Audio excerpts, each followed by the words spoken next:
Bonjour les amis. Nous avions prévu que c'était Jean-Louis qui ferait l'introduction et la prière d'introduction. Et Jean-Louis, je ne dis pas qu'il est au fond du lit, mais quasiment, donc il vous a envoyé son petit mail. Et écoutez, on va commencer parce que je sais qu'il va nous regarder ce soir. On va lui faire un petit coucou. Hein. Voilà. Et du coup, j'ai demandé à Sylvain d'improviser un peu au niveau de notre prière d'entrée. Comme Sylvain a animé un culte hier, et que je l'ai entendu, je ne sais pas si c'est lui qui a rédigé ou s'il a choisi cette prière d'intercession. En tout cas, je lui ai dit, Sylvain, tu prends la relève si tu veux bien. Et je veux bien, j'ai accepté de remplacer au pied levé l'ami Jean-Louis. On a une pensée pour lui. Donc voilà. Donc je vais introduire cette prière. C'est une prière qui nous est proposée par Lita Basset, que j'ai trouvé dans un livre qui s'appelle Traces vives. Donc nous allons commencer. Prions. Quand nous sommes inconsolables, quand nous n'attendons plus d'être consolés, quand nous jouons l'effort pour ne pas nous réfugier dans tes bras, tu veilles, tu attends ton heure, tu te tiens sur le seuil. Tu connais notre bonne volonté et les méandres de nos cœurs, nos défaites et nos flambées d'enthousiasme, nos réflexes des bêtes blessées et nos désirs de communion. Patiemment, ta main invisible nous conduit là où tu nous attends. Quand le réconfort offert aux autres nous reste sur les bras, quand leur souffrance nous devient insupportable, quand nous découvrons en nous un cœur cadenassé, tu t'épanches avec nous sur ce qui fait encore mal, sur cette part que nous avions cru guérie, mais qui ne l'est pas. Et patiemment, tu retournes notre terre pour les semailles de demain. Donne-nous de communier à la souffrance de notre prochain, de laisser notre être tout entier vibrer à ce qui le blesse, de rompre avec lui le pain de notre communion de détresse. Donne-nous de recevoir maintenant notre consolation pour devenir capable d'intercéder à la manière du Christ de tout notre cœur, de toute notre âme, de toute notre pensée. Nous te nommons en silence les personnes que tu nous as confiées.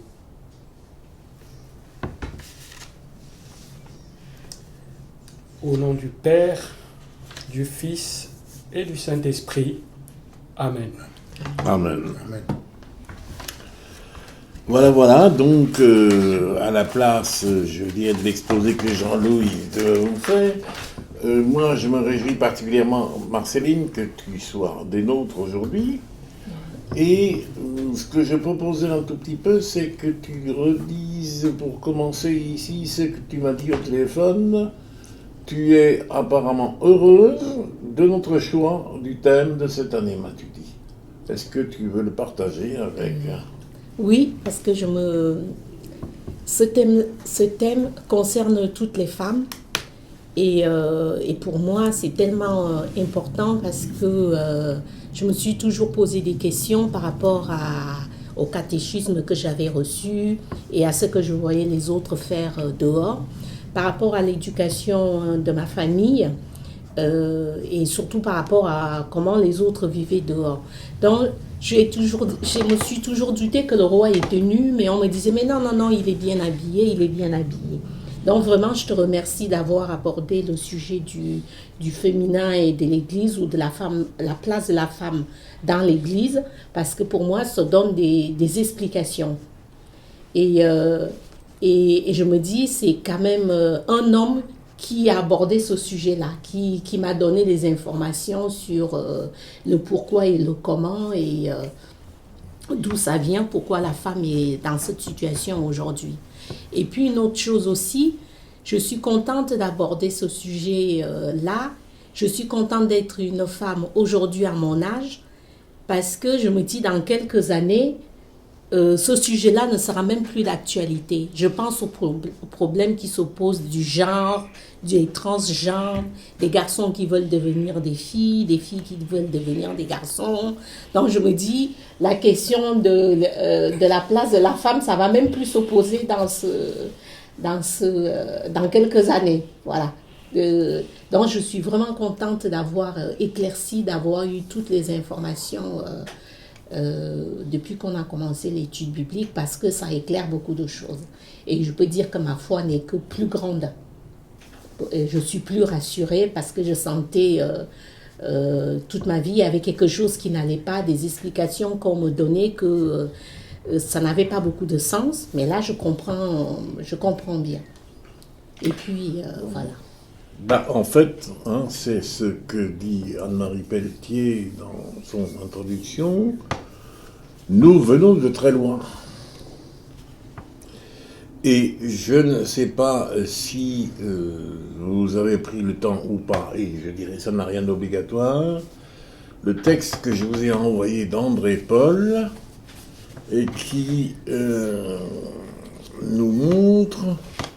Parce que si vous prenez en France, je dirais la littérature officielle, que ce soit celle de Françoise Héritier, que ce soit d'Agazinski, etc., l'antiféminisme, ou la misogynie, est un produit des monothéismes. C'est dit, c'est proclamé à la télévision sans aucun scrupule, avec, je dirais, une prétention scientifique sûre d'elle-même. Si l'on veut bien regarder l'histoire, et c'est ça l'avantage d'André Paul, c'est qu'en fait, la misogynie régnait dans le monde méditerranéen. Je ne peux pas parler de la Chine, je ne connais pas assez, ou je ne connais même pas du tout, mais dans le monde méditerranéen, la misogynie, elle existe déjà au 7e et 8e siècle avant Jésus-Christ, et ceci en Grèce, et ceci dans le milieu prétendu philosophe, et en conséquence, c'est du même ordre que ce qu'on entend à la télévision toujours également, que ce sont les monothéismes qui ont créé la violence. Moi, je dis, je veux bien, mais lisez donc l'histoire de la guerre, l'histoire des guerres du Péloponnèse, avec la description de toute la cruauté. Vous vous retrouvez au 5e siècle avant Jésus-Christ, et que je sache, les Grecs n'étaient pas encore monothéistes. Comme quoi, même si c'est un effort auquel il faut consentir, me semble-t-il, une fois, c'est de faire le ménage. Et ce n'est pas nier les problèmes, mais c'est les reconnaître à leur place. Et de la lourdeur de l'héritage. On peut reprocher au christianisme de n'avoir pas suffisamment fait le ménage, ça certes, mais ce n'est pas lui qui a créé la situation. Elle est quasiment d'origine. Et c'est ça qu'il faut qu'on découvre pour justement nous en dégager, et nous en libérer et remettre à notre époque les choses en place.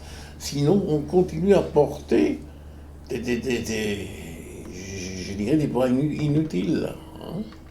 Alors, ce qui m'intéresserait maintenant, et c'est là, ça m'intéresse tous les deux, ici, autour de la table, on est majoritairement héritiers. Nos parents en étaient conscients, on n'en était pas. Je dirais de cette situation, je dirais, occidentale. Plus hellénistique, c'est-à-dire grecque, que biblique en tant que telle. Qu'en est-il chez vous en Afrique? Parce que je ne pense pas que ce soit Platon qui ait influencé vos mythes d'origine. Est-ce que je dirais, la colonisation vous a tellement mal ou européanisé au mauvais sens du terme, c'est pas impossible, non? Ou que reste-t-il de vos traditions d'origine? Que reste-t-il? Ou est-ce que ça a été balayé? Si vous pouviez nous dire un mot là-dessus, ce serait, je dirais, ce serait intéressant pour nous tous, me semble-t-il. Moi, je voudrais revenir à la religion. Ma grand-mère m'avait dit quelque chose étant enfant. Elle disait, je remercie ceux qui ont porté la religion protestante dans notre contrée, parce que avant leur arrivée, quand le mari mourait, on enterrait la femme vivante. Et ma grand-mère a dit qu'étant enfant, elle avait assisté à ça. Et moi, j'ai toujours cru que c'était un mythe.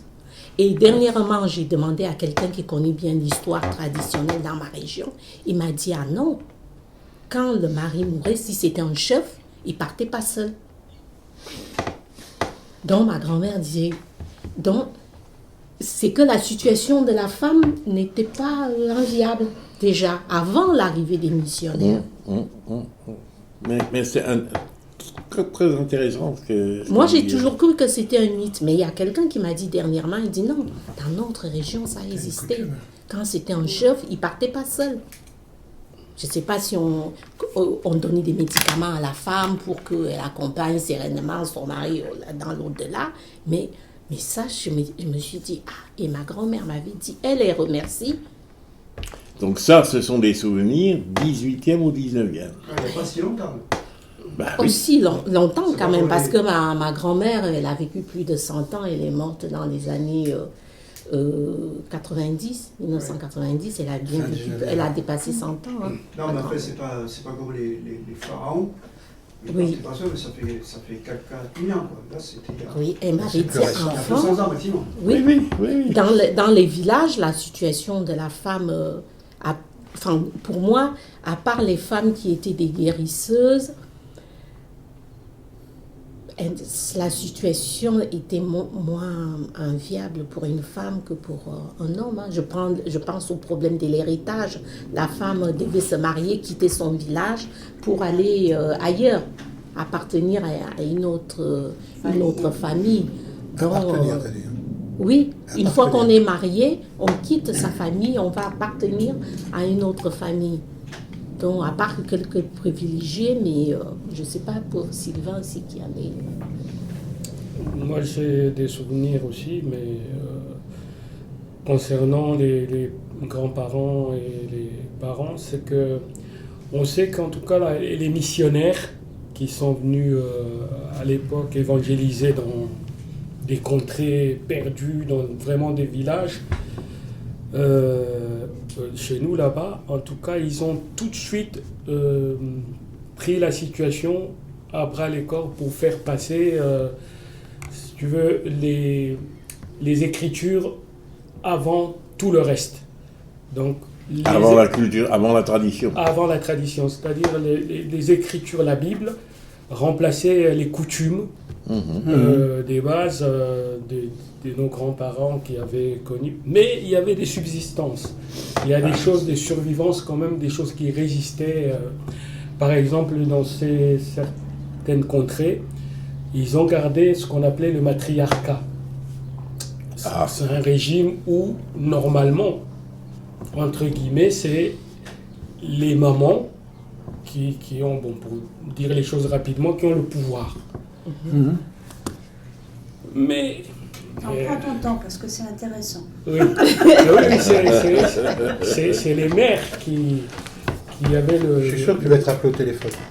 Tu vas être coupé. Donc oui, c'est les mères en principe qui gèrent la société, quoi. Le pouvoir appartient au féminin, entre guillemets. Mais là où c'était super ambigu, c'est que on passait toujours par l'oncle. Voilà. Ah, c'était l'ambiguïté. C'est-à-dire, en principe, c'est le matriarcat, c'est c'est les mères qui décident. Mais en fait, c'est le frère de la mère. C'est le frère de la mère, c'est l'oncle, en fait, en dernier recours, en fait, qui conduit les débats et qui a la main. Donc c'est un peu dans ce sens-là. Alors moi, le rappel qu'avait fait mon père à l'époque, lorsqu'il m'a parlé de ça, de sa propre expérience, hein, parce que lui, son père ne s'est pas occupé de lui. Pas un centime pour aller à l'école, rien. Sous prétexte que lui, il appliquait la coutume, donc le matriarcat, et il a élevé ses neveux. Il a payé des études chères pour ces gens-là qui sont devenus des cadres un peu partout dans des entreprises importantes. Mais ses propres enfants, il s'en est absolument pas occupé. T'imagines un peu le... Donc l'enfant appartenait à la lignée maternelle. Voilà. À la lignée maternelle. À la lignée maternelle de l'autre côté. Donc lui, il avait qu'à recourir à ses oncles pour aller trouver des solutions. Comme il n'en avait pas, donc il s'est débrouillé tout seul dans la vie. Enfin, ça c'est... Non, mais c'est très intéressant là ce que vous nous apprenez. Et je dirais dans les observations jusqu'à aujourd'hui, et y compris dans les milieux africains qui vivent en France, notamment par rapport à tous les problèmes d'excision, etc., ce sont les femmes qui perpétuent les traditions. Oui. Ça passe des grands-mères. Hein. Alors, est-ce que c'est un pouvoir réel? Est-ce que c'est un substitut de pouvoir? Mais en tout cas, ce qu'on se rend compte, c'est que nombre de traditions, ce sont les mères et les grands-mères qui en sont vraiment les gardiennes. Et les tantes. Et les tantes. Et les tantes. Ouais. Il y a aussi une coutume vivace chez nous où le jour du mariage d'une fille de la famille, c'est les tantes qui viennent présenter en fait l'enfant à son mari en disant voilà, nous on a bien fait grandir l'enfant dans des bonnes conditions, elle est bien élevée, elle sait travailler, etc. quoi. Je ne sais pas si tu as... de la marchandise. Oui. Donc les tantes interviennent dans ce sens-là, quoi. Elles sont garantes de l'éducation de la fille qui part en mariage. Ça, je sais pas, c'est pas partout, mais en tout cas, il y a des endroits où ils l'appliquent encore, jusqu'à présent. Et qu'est-ce qui fonctionne à ce niveau-là? Enfin, est-ce que vous arrivez à cerner les survivances? Par exemple, bon, je ne sais pas si c'est mon exemple ou pas, mais j'ai découvert sur YouTube, et c'est tout à leur honneur, une jeune sociologue qui, d'ailleurs, expose les résultats de son étude sur la violence conjugale dans les milieux évangéliques. En l'écoutant, je me suis dit, tiens, on devrait en faire autant dans les autres églises. Pour une fois, bravo. Hein. Alors, est-ce que vous avez... Parce que il y a un sacré transfert hein, de milieu et d'environnement. Est-ce qu'aujourd'hui, qu'est-ce qui fonctionne encore? Je sais, alors lui, il est malien. Je l'avais emmené un dimanche à Chelles, et c'était une rencontre j'en sais rien. Et c'est lui qui me dit, mais ne sois pas naïf. Elle, en parlant des femmes, vient de montrer les filles et essaye de repérer. Bon parti. Oui, à faire. Nous, ça nous a complètement échappé, enfin. Oui. Hein? Selon lui, il dit non, sois un naïf, regarde un tout petit peu la manœuvre de.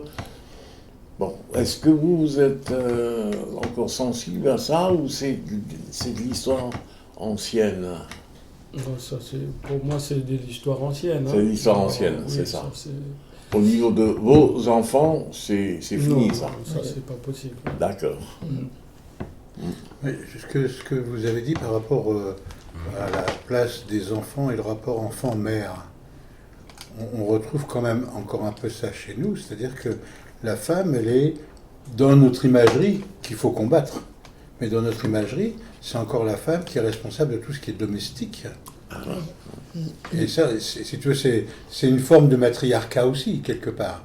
Tu vois, c'est La maison, c'est la Avec femme. un petit L'extérieur, M. c'est... Hein? Avec un petit M par rapport au patriarcat avec son P Voilà, majuscule. oui, oui, oui. Hein. Non, mais pour On dire met que... les choses à leur place. Oui, Parce c'est que vrai. la cuisine, c'est quand même que quelques mètres carrés. Oui, Par rapport bah à... oui, par rapport à l'immense propriété du reste. Mhm. Moi, Non, mais- je voudrais Oui. souligner Pardon. l'héritage. Hum. C'est que c'est souvent les garçons qui héritaient. Parce que la femme, elle était appelée à, aller, à Ailleurs. épouser quelqu'un et à partir. Avec Et, une dot ou pas? Oui, on demandait une C'est dot. ça. Mais avec le temps, on ne demande plus la dot parce que la femme, elle peut divorcer et quand elle part, il faut qu'on Il rembourse faut la totalité de la dot. Donc, on préfère ne pas demander une dot. Et voilà. Et C'est garantit la liberté. Hein. oui.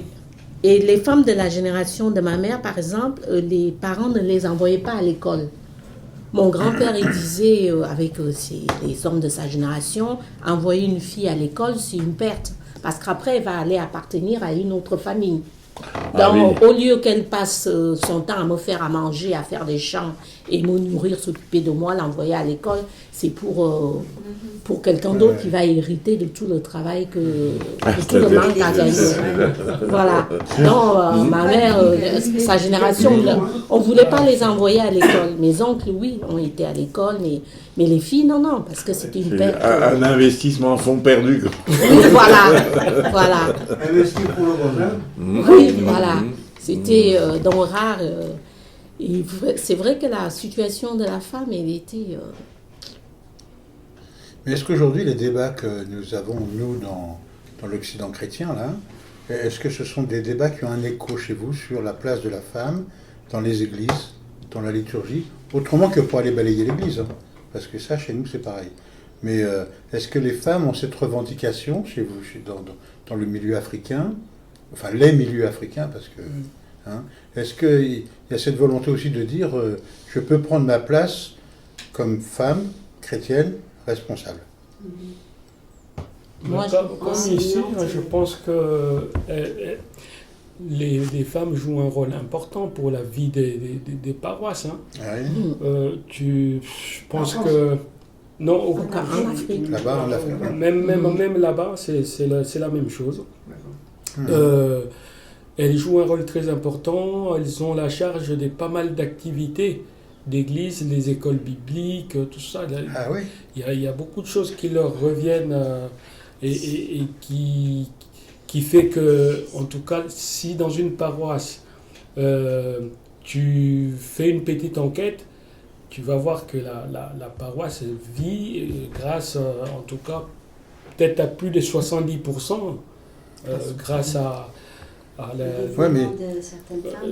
beaucoup de femmes qui jouent un rôle là-bas. Chez les cathos, c'est pareil. Hein. On a la force vive des églises, des paroisses, ce sont les femmes. Hein. C'est clair. Mais par contre, je ne sais pas si on accepterait aisément que ce soit une femme qui anime un groupe biblique. Hein. Alors en là, groupe c'est la public difficulté. ou en culte. Là, en c'est la culte, difficulté, parce que culte, dans les églises encore, évangéliques, c'est encore C'est que très les très hommes. difficile Ah oui. pour une femme de faire la prédication. Ça, bah pour oui. l'instant, c'est très difficile. Moi, des exemples où des pasteurs affirment que la femme n'a pas à faire la prédication. Des pasteurs évangéliques. Donc, Par rapport au méga church, je me posais la question justement. Parce que, par exemple, dans notre contexte protestant uni, là, je trouve qu'il y a de plus en plus de femmes Oui. pasteurs. la majorité maintenant. Une grosse majorité même. Autour de nous, il y a quand même pas mal de femmes. Et je me demandais si, dans le milieu évangélique et de ces méga-churches, la femme avait des prétentions un petit peu comme notre Anne-Marie Pelletier, comme les auteurs de La du dernière Comité de fois, la jupe et tout ça. vous avez parlé de la méga church à Créteil. Oui. Melka, ma fille est née, c'est son église, elle a même un rôle très important là-bas dans la communication. Pour répondre à ta question, Blandine, les femmes pasteurs, elles viennent des États-Unis, de l'étranger. Il n'y a pas de femme pasteur en France. Ah, Parce que moi, de temps en temps, je vais assister au culte pour voir où mes C'est filles exceptionnel, mettent les en pieds. Donc, les fois où j'ai vu les femmes pasteurs, elles viennent de l'étranger, c'est pas des Françaises. Tous les pasteurs, les prédicateurs, c'est des hommes. Mais quand c'est une femme, elle vient de l'étranger. D'accord. Et alors j'ai une question. Est-ce que c'est parce qu'en France, il n'y a pas de structure de formation pour des femmes pasteurs en France, sur le terrain français, ou c'est parce qu'il y a une espèce de résistance, Moi, je pense une pour la espèce résistance. de veto absolu Moi, je pense. de C'est la une caste résistance. des pasteurs Et des locaux. fidèles. Et des fidèles. et- Et Ah, des et des fidèles. fidèles aussi. Oh oui, et des fidèles. Et Qui des fidèles. interprètent les Écritures dans ce Oui. sens-là. Et des Donc c'est là fidèles. où le chemin est long pour que certains comprennent que les Écritures que nous interprétons dans un sens n'est pas forcément dans le bon sens en fin de compte. Hein. Le milieu culturel. Voilà. On pense que les Écritures disent que effectivement la prédication est réservée aux hommes. Enfin, c'est l'ancienne idée qui est toujours appliquée chez eux. Hein. Mais bon. Oui, mais c'est... Et comment? Je pense qu'il va falloir du temps et du temps et du temps. Je ne sais pas si vous aviez entendu la dernière fois. En toute fin de réunion, j'ai échangé avec Jean-Louis qui avait entendu aussi ça, je crois que c'est à la radio, que grâce à l'archéologie qui se sert maintenant de l'ADN archéologique, on peut complètement revenir sur des... Comment ça s'appelle, des images, des croyances ou des a priori qui ont eu la peau très très très très dure. À savoir, ils ont retrouvé un squelette à côté d'une arme. Et les archéologues de l'époque qui n'avaient pas l'outil de l'ADN disaient c'est un guerrier ici qui est D'accord. enterré. Mais surprise, l'ADN a révélé que c'était une femme. Donc ça veut dire que dans les temps anciens, dans les temps jadis, il y avait déjà des guerrières. Il y avait des Amazones en Afrique. Oui. Et voilà. Des Mais- Nabi. Oui, il y avait c'est des vrai Amazones. que Hein. les femmes qui avaient justement du pouvoir ou aussi une place dans les sociétés qu'elles... Mais reste la question, on pourra démontrer, mais les mentalités vont être dures à travailler Mais pour oui, arriver mais à autre chose. il y a un tel poids. tel volant d'inertie là. Oui, oui. Parce que, pareil, les bouquins d'histoire, tu sais, on dit, c'est toujours les victorieux qui racontent leur Eh oui. victoire, hein, Bah ils oui. ne racontent pas souvent leurs défaites. Parce que oui, il y a toute une façon, l'objectivité, il faut qu'elle soit reprise à son fondement. C'est vraiment difficile. Parce que C'est-à-dire ça que met à mal, c'est ça pas ébranle je tout. trouve que c'est même pas une question d'objectivité, c'est la science nous ouvre un champ de possibles. Oui, Parce qu'on se disait, ça on se vient disait de l'ADN, par exemple. actuellement dans l'Église catholique, on dit ah là là, on ne peut pas ordonner une femme prêtre parce que Jésus n'a pas appelé de femme pour être pas apôtre. Voilà, ça, c'est la grande théorie ça. Bon. Mais après, si on remet dans le contexte, on dit bah la science nous fait découvrir que la place de la femme c'était ceci, cela. Donc ouvrons les portes et regardons les champs possibles à partir de la vérité historique, c'est-à-dire dans ce cas-là, prise dans le contexte historique. Et du coup, ça ouvre des possibles, des champs de recherche, quoi. Je suis étonné. On a eu, j'ai lu dans la Croix que les évêques français étaient réticents à laisser prêcher des femmes à partir des travaux qu'ils ont fait pour le synode, tu vois. J'ai entendu ça aussi. Hein, t'as entendu ça aussi, hein? Oui, Tu vois, oui. moi je l'ai lu dans la Croix, tu vois. Tu dis, on a encore du chemin à faire, hein. Ah oui, c'est... Bon, c'est... Tout à l'heure, je suis intervenu parce que vous m'avez évoqué une autre question, c'est la conception de la famille qu'on peut avoir. Et je trouve que derrière la conception de la famille, par exemple, il y a un problème autour de l'identité de la femme. Hein? J'ai des amis alsaciens, chez qui je vais d'ailleurs demain. Eh bien, le mari s'est opposé au travail de sa femme. Ce qu'il y a, c'est que faudra peut-être supprimer le prénom. Je peux pas. C'est que, bon, l'histoire du couple fait qu'ils n'ont pas pu avoir d'enfants, nanana. Aujourd'hui, la femme est pieds et poings liés à son mari. Et elle voudrait prendre une autre direction familiale qu'elle ne pourrait pas, parce qu'elle sort de là, elle a rien. Oui. Tu vois ? Et donc, dans la conception traditionnelle de la famille, eh bien, on a ce repère-là en disant la femme, elle s'occupe des enfants et nanana. Et au bout du compte, on est très libre, très libéré dans le domaine, mais c'est relativement faux parce qu'on trimballe d'autres images qui font que la femme en subit les conséquences de ces images qu'on trimballe. C'est ce que dit Anne-Marie Pelletier tout à fait au début, en disant on a un tas d'images qui font que tout se coince, quoi. À un moment donné, on dit tiens, c'est marrant. Ah oui. C'est pour ça qu'elle divorçait pas. Mais oui. C'est pour ça qu'elle ne demandait pas le divorce, parce qu'elle perdait tout. Oui. Elles n'avaient surtout pas de moyens de Bah subsistance. Ça, sûrement, oui. Et oui. Oui, alors que là, eh bien, si tu veux, elle travaille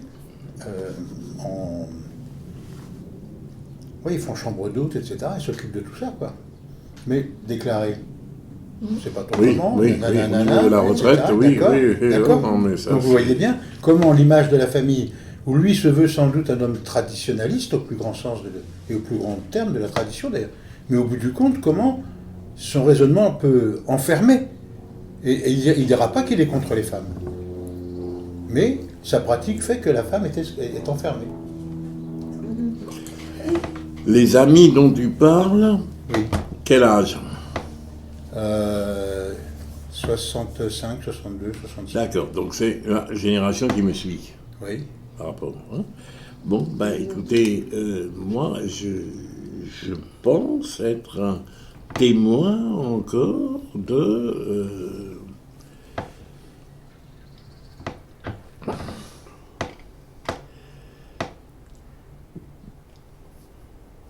Bon, partout on vous dit, et en partie c'est vrai aussi, que ce sont les guerres, et entre autres la Première Guerre mondiale, qui a amené les femmes aux usines, dans les usines.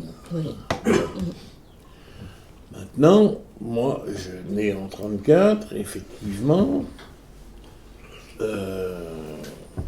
les usines étaient peuplées de femmes, mais s'il vous plaît, pour faire quel métier?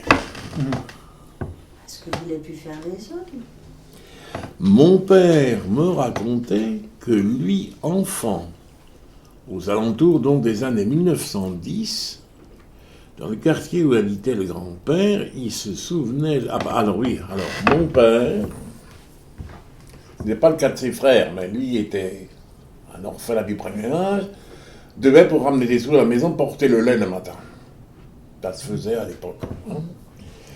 Et il se rappelle avoir croisé dans les rues le nombre de femmes qui couraient vers les usines où les sirènes annonçaient la fermeture de la porte dans 10 minutes, ensuite dans 5 minutes, avec des bébés sous le bras. Et donc, 1900-1910, dans ces usines, il y avait une corbeille entre 4 métiers à filer ou à tisser. Et c'est pendant la pause que la femme allaitait le môme. Et le grand progrès, je parle Mulhouse, qui, les Koechlin, les Dollfuss et compagnie, protestants, l'avant-garde a été dans la deuxième moitié. Moi, j'ai encore une tante évoqué ça avec des je dirais, reconnaissance. On crée les crèches à l'entrée des usines. C'était le grand progrès. En arrivant, la femme déposait l'enfant. Et d'ailleurs, curieusement, ce ne sont pas les États qui ont créé les crèches d'enfants, ce sont les industriels. Et évidemment, donc on s'occupait du môme et elle le récupérait à la sortie. Donc c'est vous dire là aussi d'où l'on vient.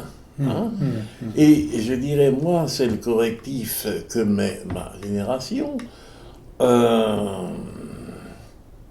Quand moi, je suis entré dans la banque, la secrétaire de direction, c'était quand même le summum de ce à quoi une femme pouvait aboutir. Alors, parce que, je dirais, elle avait été à l'école de quelqu'un qui est devenu, bon, directeur financier de DMC, évidemment, c'est une puissance à l'époque, qui, moi, m'a appris un métier aux services étrangers, mais c'était la première femme sous-directrice, donc dans les années 55, sur l'ensemble du réseau SIAL qui allait de Metz à Besançon. Donc, alors c'est vrai que dans un milieu plus bourgeois déjà, on faisait faire des études vers les métiers d'enseignement, etc. Hein. Là, on a envoyé les filles à l'université. Mais tout ce monde, et dont moi je faisais partie, qui à l'âge de 14-15 ans devait choisir sa voie, le travail des femmes, excusez-moi, n'était pas très valorisant. C'était bon.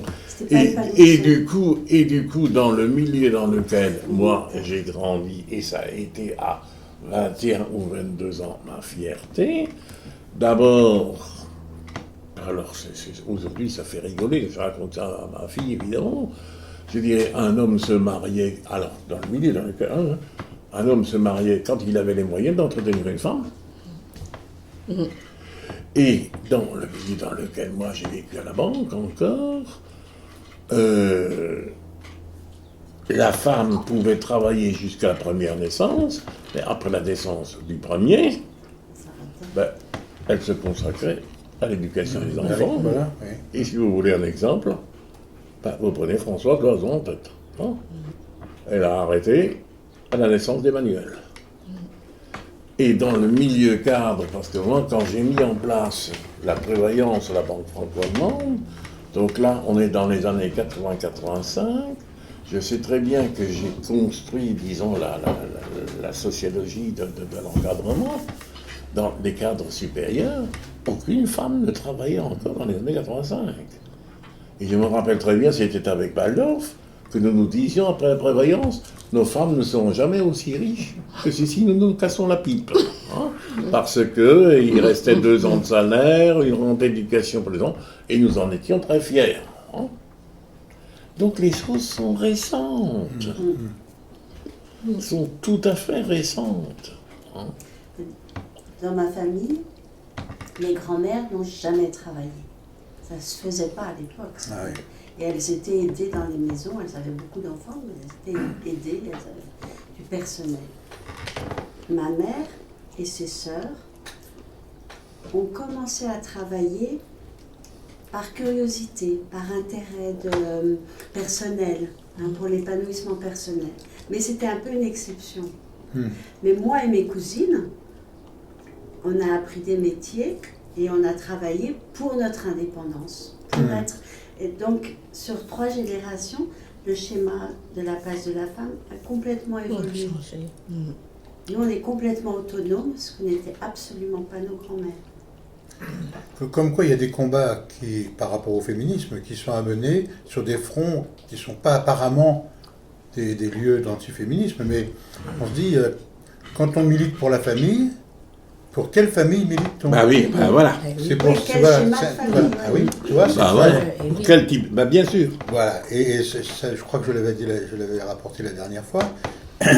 J'ai passé un moment avec Jean-Noël Aletti, là, le gars qui écrit en Genèse, et alors, il avait été appelé par des... Je l'ai peut-être raconté, non? Si je l'ai raconté, il faut m'arrêter. Il a été appelé par des avocats et notaires qui faisaient une session d'études, et on lui avait demandé d'intervenir sur la notion de famille au IIe siècle avant Jésus-Christ jusqu'au IIe siècle après Jésus-Christ. Tu vois. Je vous l'avais raconté, hein? Non. D'accord. Eh bien, à cette époque-là, donc à l'époque où Jésus parlait, la notion de famille, ça n'a rien à voir avec ce qu'on a aujourd'hui. On avait un gamin, il appartenait au clan, au quartier, au clan, parce qu'on y avait telle déesse que nanana, au clan, etc. Mais il n'était pas directement lié au père et à la mère. Voilà. Et donc aujourd'hui, quand nous, on lit l'évangile et qu'on voit le mot famille, c'est pour ça que quand Jésus dit « mais qui sont mes frères, qui sont mes sœurs », etc., Nous, c'est dire, oh, mais en fait, rien du tout, c'est pas scandaleux. Ce qui est scandaleux, c'est, et de ma famille, ce qui est scandaleux, ce qui change, celui qui accomplit la volonté du Père. Mais comme quoi, il y a vraiment des lieux de combat qui ne sont pas forcément... Quand moi j'entends citer des revues comme Famille chrétienne ou autres, je me méfie comme la peste parce que l'image de la famille qu'on défend n'est pas celle qui est vécue aujourd'hui.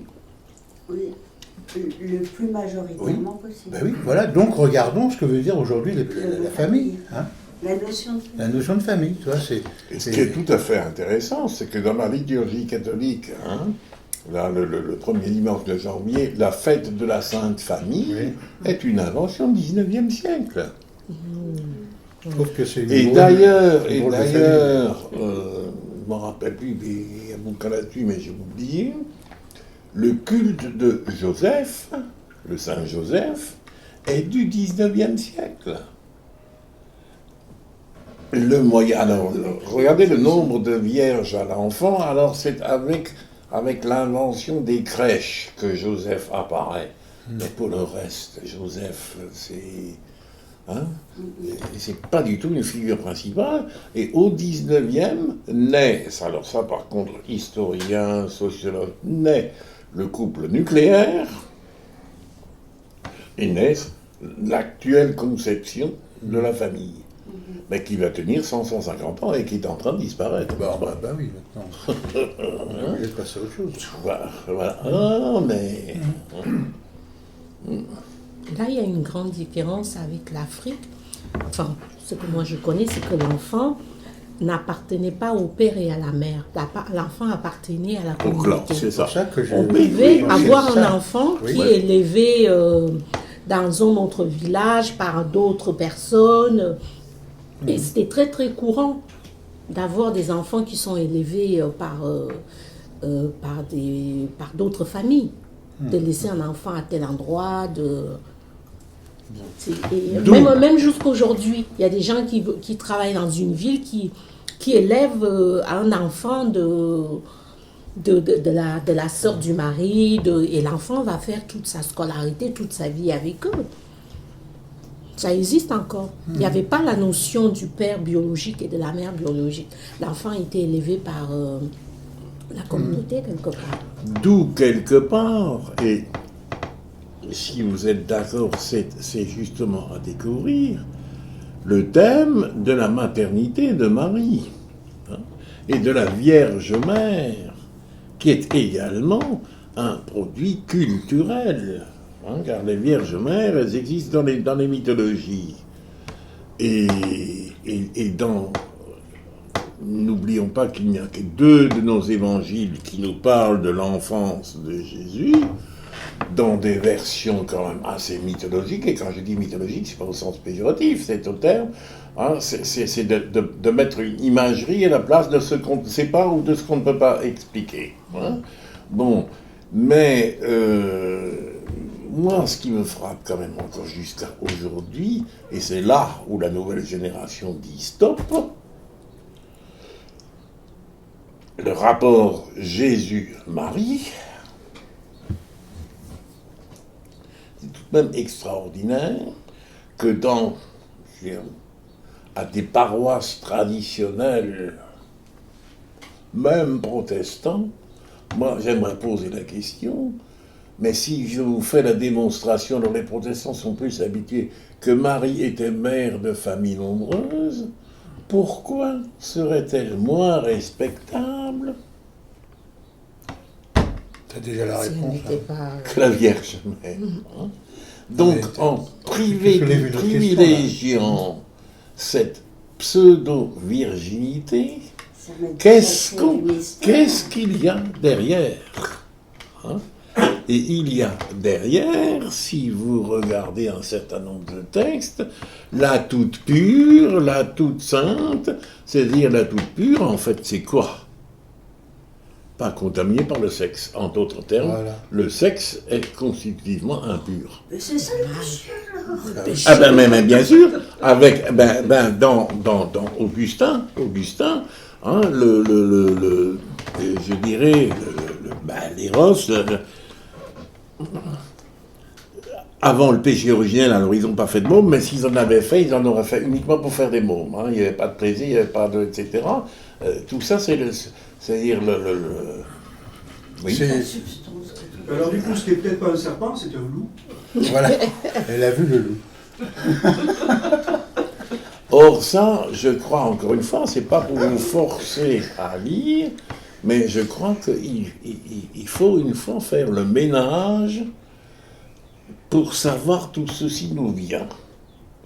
Et en ce sens, je ne sais pas si vous avez fait l'effort, encore une fois, ça n'a rien d'obligatoire, de lire la partie d'André Paul que je vous ai envoyée, et il y a encore à peu près l'équivalent d'une dizaine de pages où, je dirais, André Paul, effectivement, aborde la question.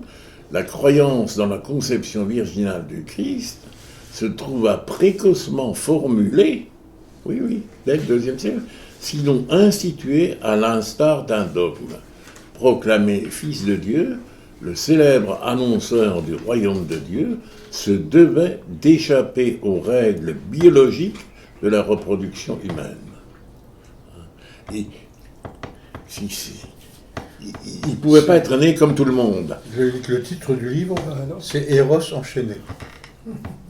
Et c'est le premier livre que m'a offert Bernard. Je me suis dit, est-ce que c'est un appel du pied ou quoi? Les chrétiens, la famille et le genre. Hein. Voilà, bah oui. Donc, alors, tout ceci, je dirais aujourd'hui, pour vous, c'est sur YouTube, vous avez quelque part les femmes et l'Église en Afrique. C'est principalement au Congo, mais c'est tout à fait intéressant, où celle qui parle est visiblement doyenne d'une faculté de théologie et parle du nombre de femmes qui maintenant font des études de théologie et qui sortent avec une maîtrise et deviennent éventuellement pasteurs. Hein. Donc c'est sûr que tant que les études historiques, scripturaires, tout ce qu'on étaient produites uniquement par des hommes et dans une lecture masculine, je dirais à la limite, ça ne choque à personne. Hein.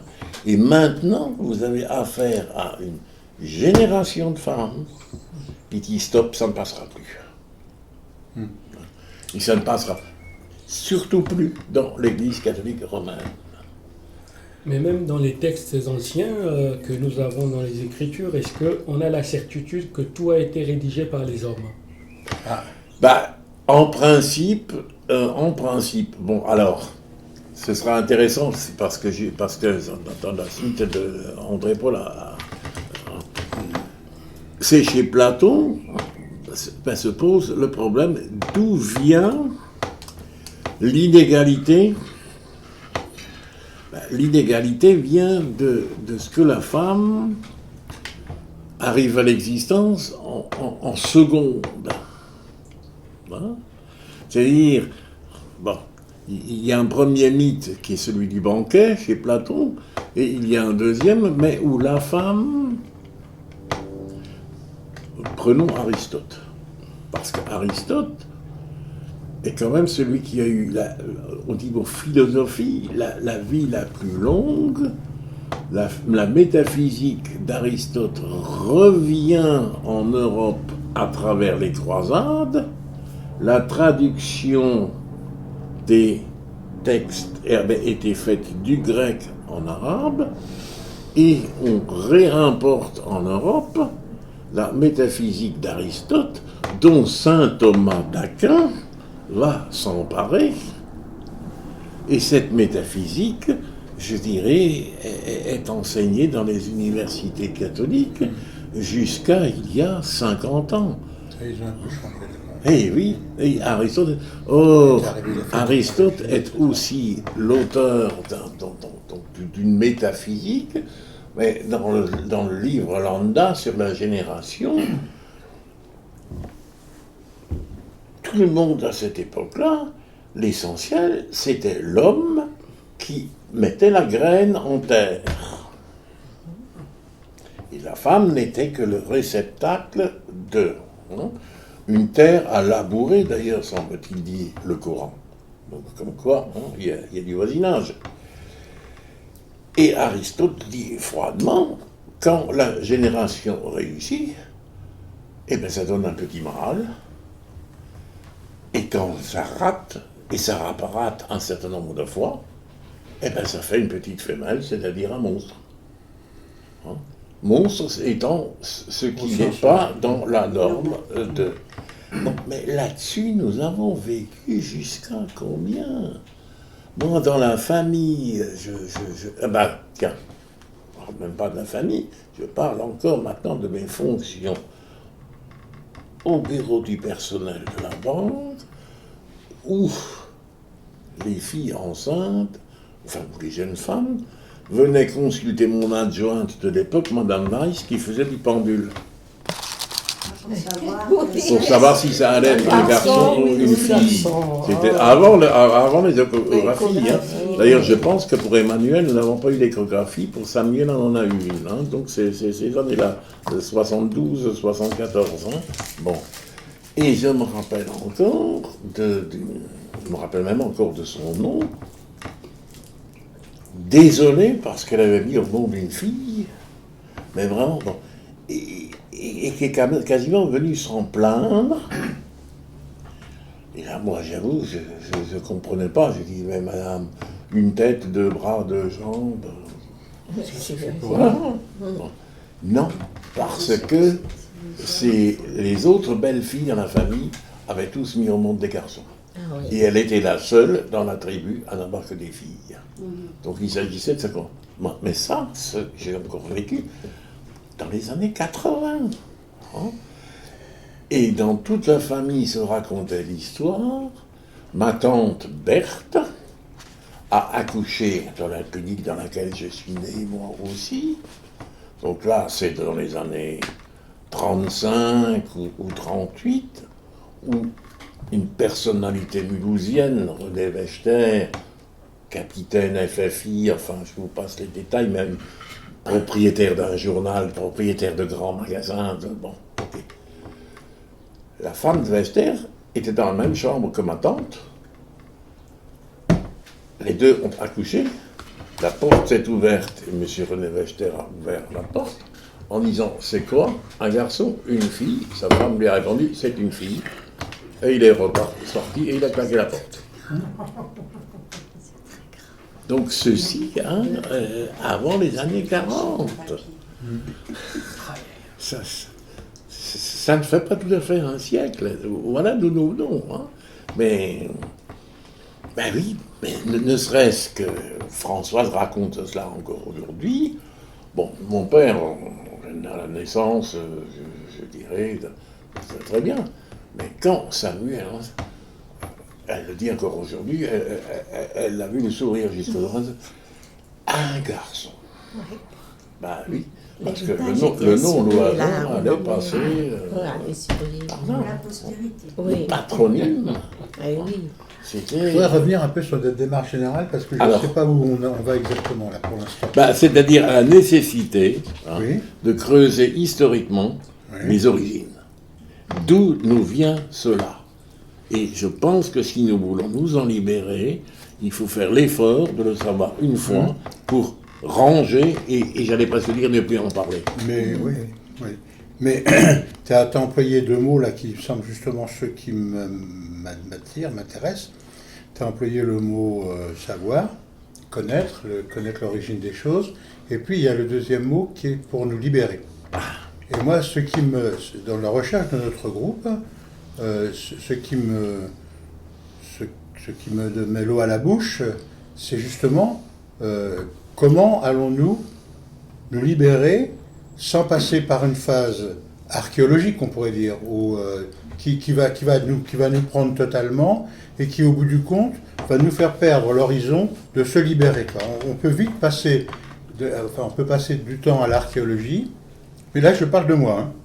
On peut passer du temps à l'archéologie en disant c'est intéressant, etc., etc. Mais après, pour moi, Jean-Philippe Mouflard, homme de 80 ans, j'ai envie d'être libre comme homme et dans ma foi. Voilà, et c'est vrai que le savoir, il est important, et je pense que c'est important pour tout homme de grandir dans le savoir, ou toute femme d'ailleurs. Mais en même temps, ce n'est pas ce que je recherche en premier lieu. Voilà. Hein, c'est pour ça que Dieu est nu, me semblait fort intéressant. Après, on a eu Luis, ça m'a semblé intéressant. Après, on a eu, etc. Mais là, je trouve qu'on est parti sur une recherche nécessaire, sans doute, mais il ne faudrait pas qu'elle devienne, pour moi, le point focal. Elle n'est pas le but. Hein, Mais voilà, si vous avez, pour Pâques, lu, sorti en mémoire d'elle, une relecture résumée de l'évangile de Marc et une autre, celle de l'évangile de Jean, et l'attitude de Jésus vis-à-vis des femmes, ça, c'est quand même là aussi, il faut qu'une fois pour toutes, ça rentre dans nos têtes, hein, que si l'on parle et de la tradition et de ceci et de cela, avant d'ouvrir la bouche, allez relire les évangiles et regarder l'attitude de Jésus dans ses rencontres avec. Ce qui est intéressant, c'est comment aujourd'hui on est affronté, enfin pour moi, comment on est affronté à de nouvelles questions, par exemple concernant la famille, hein, en se disant finalement l'Église, on voit bien à partir même des textes historiques, comment elle a pris position sans tenir compte forcément du poids de l'histoire et du contexte historique. Et ça, je trouve que c'est intéressant de le voir. Mais aujourd'hui, je me dis, mais quand je veux aider, quand je veux cheminer avec des gens qui veulent être chrétiens, croyants, dans leur famille, qu'est-ce que je vais avoir comme repère qui les rende libres et non pas comme une morale que je vais encore appliquer comme venant d'un autre siècle ou d'un autre temps. Voilà, et comment moi-même, dans mon comportement, je suis éclairé parce qu'ayant fait une recherche, et je remercie les savants, comment je suis éclairé pour savoir, attends, là, ils t'ont dit des choses fondamentales, mais toi, tu as été amené à les traduire autrement, c'est devenu une morale, c'est devenu quelque chose comme ça, mais la vérité profonde de foi, elle n'est pas de l'ordre de la morale, elle est d'un autre ordre. Non, vous voyez ce que je veux dire? Oui. Autrement dit, un père, une mère pour une famille, d'accord, très bien, je veux bien un père, une mère pour une famille, d'accord. Mais ça, c'est l'image qu'on a eue, on vient d'en parler tout de suite, dans les premiers temps. Mais les premiers temps que l'on croyait, le temps où parlait Jésus, c'était pas un père, une mère, etc. La preuve, c'est qu'il est né en dehors de ce contexte. Hein? Donc, quand il parle des liens familiaux, il en parle sûrement d'une autre manière et pour dire d'autres choses. Parce que les liens familiaux sont le lieu où se révèle l'amour du Père. Sans doute. Et c'est important ça. Et donc, qu'est-ce qui va être important pour nous? C'est comment transmettre la manière d'aimer pour un père ou pour tout homme, qui a quelque part un côté de paternité aussi. Qu'est-ce qu'on va mettre en œuvre pour que cet amour-là, qui est signe de l'amour de Dieu, puisse se transmettre de génération en génération. Et qu'on ne transmette pas des images qui sont des images d'Épinal. Alors, je vais te répondre, si tu permets, en faisant allusion au texte que vous avez, parce que je voulais imprimer, de Schussler-Ferenza, lecture du chapitre 20e de Jean sur la résurrection. Et quand Madeleine reconnaît Jésus, il lui dit « Ne me retiens pas ». Et la nouveauté sur laquelle nous passons à pieds joints va dire à mes frères, et c'est pour la première fois que dans les évangiles, les disciples sont désignés comme frères. Alors, on ne l'a pas oublié, mais je dirais dans toute une imagerie chrétienne, ça va être Jésus, l'époux de l'épouse qui est l'Église. L'apparition aux disciples va être réduite, l'apparition aux 12, ce qui n'est pas dans le texte de Jean. Je ne sais pas si tu me réponds, mais je vais te dire que ce que je comprends pas dans ta réponse, c'est que justement on vient de dire que, faisant allusion au débat avec Jean-Noël Aletti, on vient de dire que justement la notion de frère n'était pas la même notion que dans une famille, un père, une mère, des enfants. La notion de frère était tout autre. Et que quand on te dit en communauté chrétienne, il faut vivre comme des frères, dire ah bah oui, t'es mon frère comme si j'étais né de la même mère. Mais je suis frère pour d'autres raisons. À cause du père. Oui, à cause du père, bah oui. Et hors des structures traditionnelles. Oui. Et hors des structures Hors des traditionnelles. structures, voilà. Et donc la fraternité, du coup, elle peut se vivre de beaucoup d'autres manières, parce que je suis en rupture avec mon frère, je pourrais en être scandalisé et en scandaliser d'autres. Mais s'il y a un scandale, c'est parce que je n'arrive pas à pardonner, mais c'est pas par la manière d'être frère. Être frère, ça peut s'inventer avec quelqu'un qui vit à l'autre bout. Enfin, on accompagne des enfants qui sont au Pérou. Ces enfants-là sont quasiment comme nos enfants, et on les aide et on les aime comme nos enfants, mais c'est pas ma manière d'être père, c'est pas d'être comme le père de famille chez les Romains, et encore chez les Romains au Moyen-Âge, quoi. D'accord. Voilà, non, je suis. Excusez-moi, je suis en train de divaguer, moi. Non, c'est-à-dire que, en fait, pour un homme du 21e siècle, aujourd'hui, Oui. avec tout ce qu'on sait au niveau scientifique, avec tout ce qui a été apporté dans la société, avec tout ce qu'on enseigne aussi dans les écoles aux enfants, est-ce que le discours qu'on a eu jusqu'à présent, est-ce que les dogmes sur lesquels l'Église tenait absolument à faire passer sont encore d'actualité? Est-ce que l'homme d'aujourd'hui comprend encore ces choses-là dans le même sens? Voilà. C'est-à-dire que je pense l'intérêt de rentrer un peu dans ce qu'on est en train de faire, c'est en fait de trouver les clés de compréhension qui permettent que l'homme d'aujourd'hui puisse entendre encore l'évangile. Tout à fait. Figure-toi, Sylvain. Et c'est là l'intérêt. Figure-toi que j'ai accompagné, parce que le groupe est mort au mois de juin, là.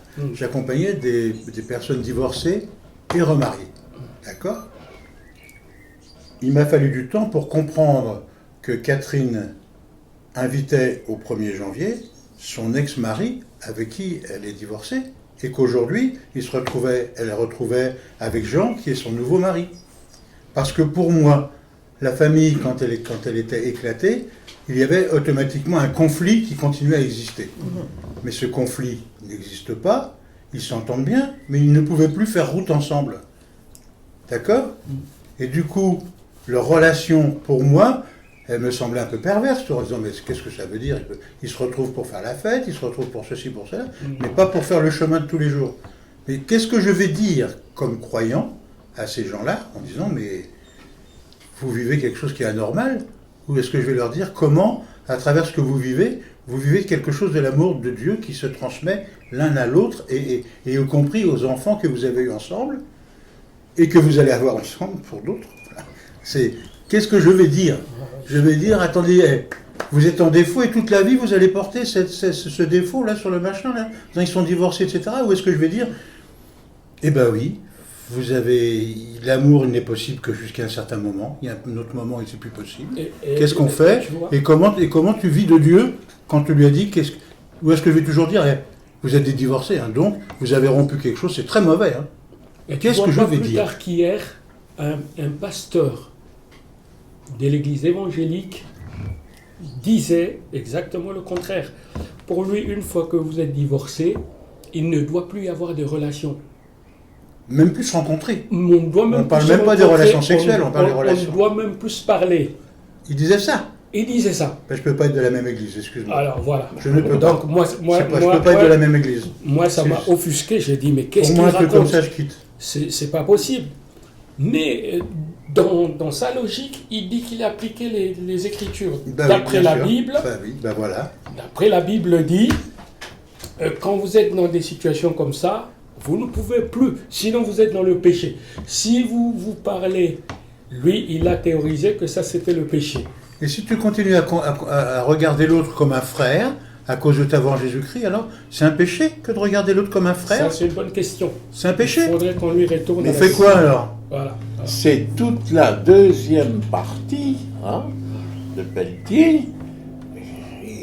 et c'est la finalité Ah non, de c'est notre intéressant, recherche, Très, très intéressant. c'est d'arriver justement à ce que ce concept de fraternité et de sororité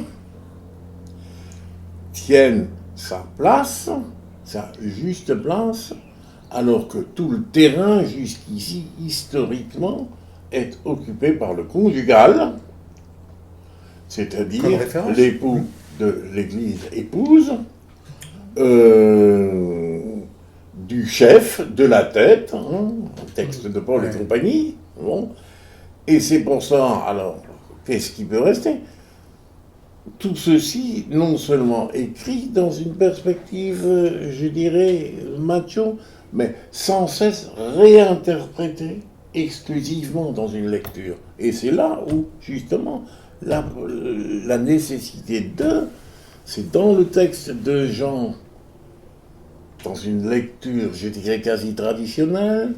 Alors oui, on a bien voulu reconnaître à Marie-Madeleine qui était l'apôtre des apôtres. Mais l'apôtre des apôtres, oui, mais justement, Est-ce qu'il était elle va voir les disciples, ce qui dépasse largement. Par exemple, si vous prenez le texte là, l'auteur de l'évangile du 4e connaissait le terme d'apôtre, puisqu'il désigne Thomas comme l'un des 12. Or, ceux à qui Jésus apparaît, il est question des disciples. Et ce ne sont pas les 12 à qui il confère l'Esprit Saint et qu'il envoie, c'est les disciples dans leur ensemble. Or, aujourd'hui, la mythologie catholique, il faut bien le dire, les 12 apôtres, tous nos évêques se revendiquent comme les descendants d'eux. Où Jésus a-t-il institué les évêques? Mais on n'a tu pas sais, été sans aidé être par institué la évêque, chez les peinture. protestants, vous devez avoir des mecs qui se considèrent comme les évêques. Hein. Mais tout à fait. D'accord. Ben, bien sûr. Ben, maintenant, c'est pas les évêques, c'est les pasteurs.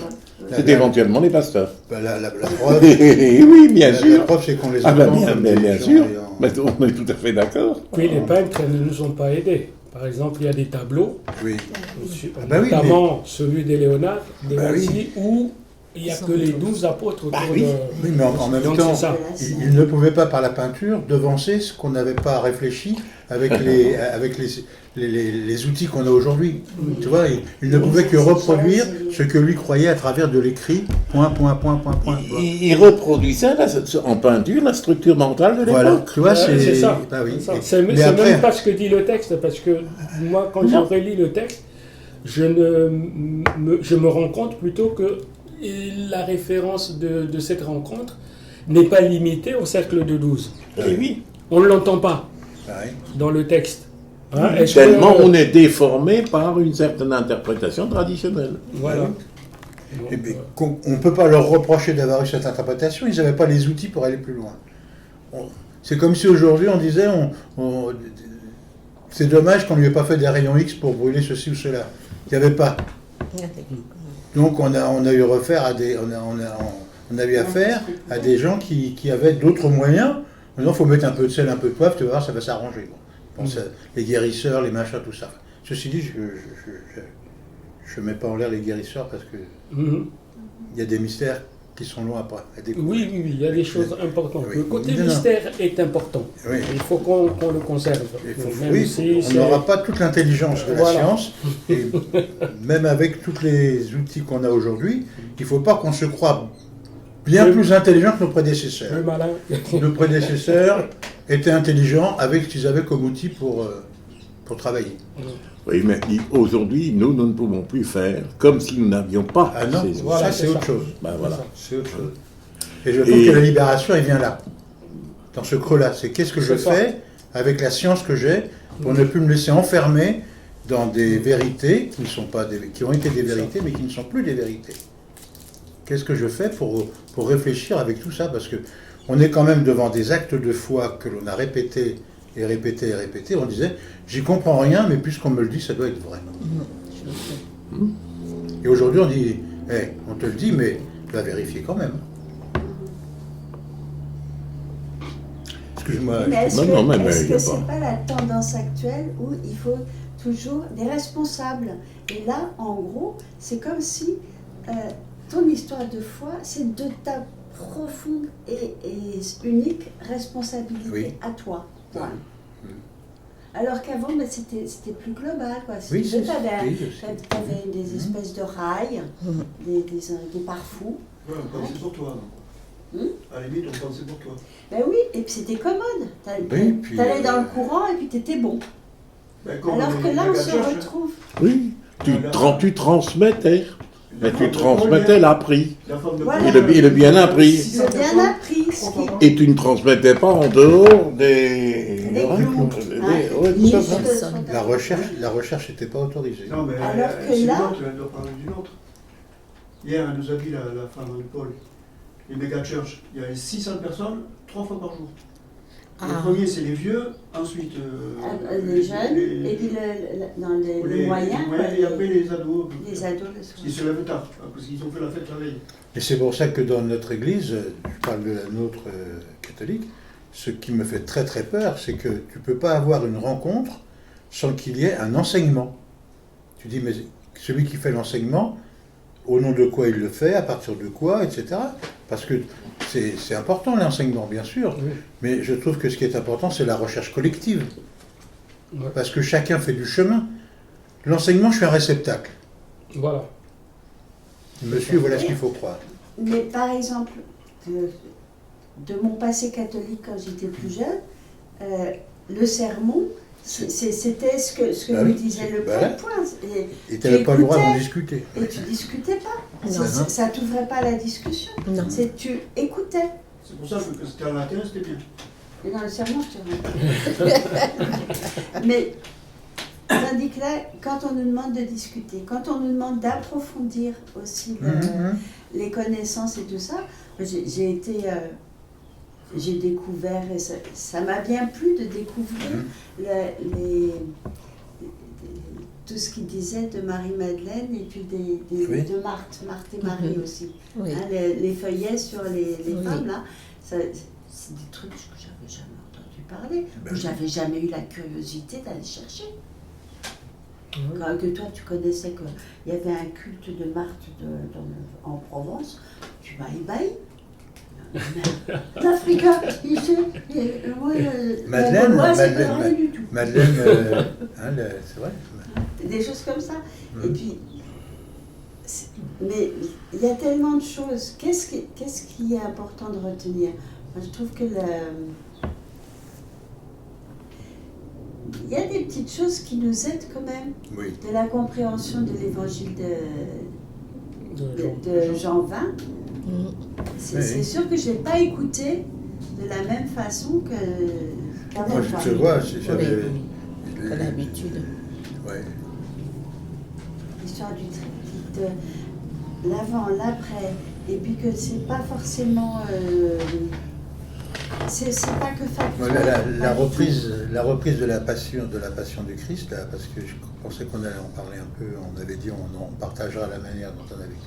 J'ai trouvé que c'était très intéressant de relire la passion du Christ comme étant le sacre du nouveau roi, avec l'onction d'huile, l'onction, le repas, la couronne d'épines, la reconnaissance par celui qui reconnaît le roi, c'est le centurion. Oui, le centurion, voilà, par le centurion, tu vois, tu dis, mais c'est tout le C'est mystère toi, ouais. chrétien qui se déverse là, tu vois, on a repris, enfin, c'est sûrement ton triptyque de la même manière, on a repris en se disant, mais c'est étonnant, enfin, c'est une femme qui sacre Jésus, par l'huile, l'onction de l'huile. Et les pieds, pas la C'est tête. les pieds et pas la tête. Enfin, tu vois, tu te dis, mais c'est extraordinaire. Enfin, il y a des richesses qu'on n'a pas explorées et qu'on a vécues à l'envers. Je trouvais que c'était... c'est la remarque de Bernard la dernière fois qui m'a éclairé. Et vraiment, le temps de la passion, je l'ai vécu autrement que... en disant, mais c'est... Tout le monde pleure, mais tout le monde devrait se réjouir du changement de paradigme, du changement de mentalité. Enfin, disons, notre roi, c'est pas celui qui est tout puissant, c'est celui qui est serviteur, notre roi, etc. Enfin, c'est extraordinaire, quoi. C'est vraiment, La je trouve. bascule tout le temps. Ah oui. C'est Et c'est là où, par rapport à ce que tu disais tout à l'heure, je dirais, on se croit obligé d'enseigner.